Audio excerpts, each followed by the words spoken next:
दोस्तों, bank of Maharashtra ने अपने क्वार्टर टू के रिजल्ट डिस्क्लोज कर दिए हैं। चलो देखते हैं क्या निकल कर आता है। सबसे पहले हम देखेंगे इनकम, जो पिछले क्वार्टर में थी वो थी 7,878 करोड़, पिछले साल थी 6,809 करोड़, अब है 7,973 करोड़।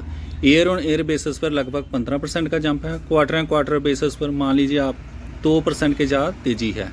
दोस्तों आगे चेक कर लेते हैं इंटरेस्ट, क्योंकि बैंक का सबसे ज़्यादा फोकस इंटरेस्ट पर रहता है, तो यदि इसका इंटरेस्ट अच्छा रहा तो रिजल्ट भी अच्छे रहेंगे। चलो देखते हैं क्या निकल कर आता है। जो पिछले क्वार्टर में था वो था 7,053 करोड़ और पिछले साल था 6,017 करोड़, अब बढ़कर हुआ 7,128 करोड़।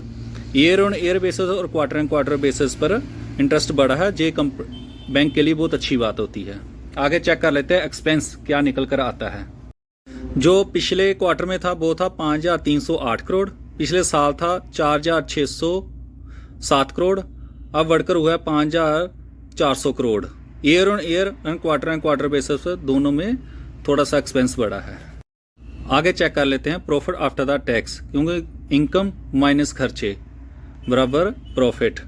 जो पिछले क्वार्टर में था वो था 1,597 करोड़, पिछले साल था 1,328 करोड़, अब बढ़कर हुआ है 1,633 crore.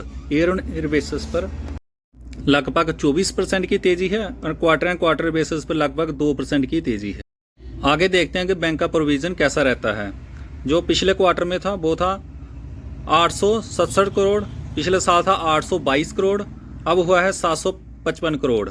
Year on year basis पर तो डेक्लाइन है, क्वार्टर एंड क्वार्टर बेसिस पर भी डेक्लाइन है। आगे देखते हैं कि बैंक का एनपीए कैसा रहता है। जो पिछले क्वार्टर में था वो था 1.7, पिछले साल था 1.8, अब भी 1.7, लगभग फ्लैट ही मान लीजिए।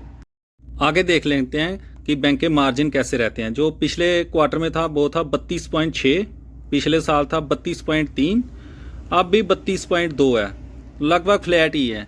तो आई होप आपको वीडियो इन्फॉर्मेटिव लगी है। लाइक और सब्सक्राइब जरूर करें। Thank you.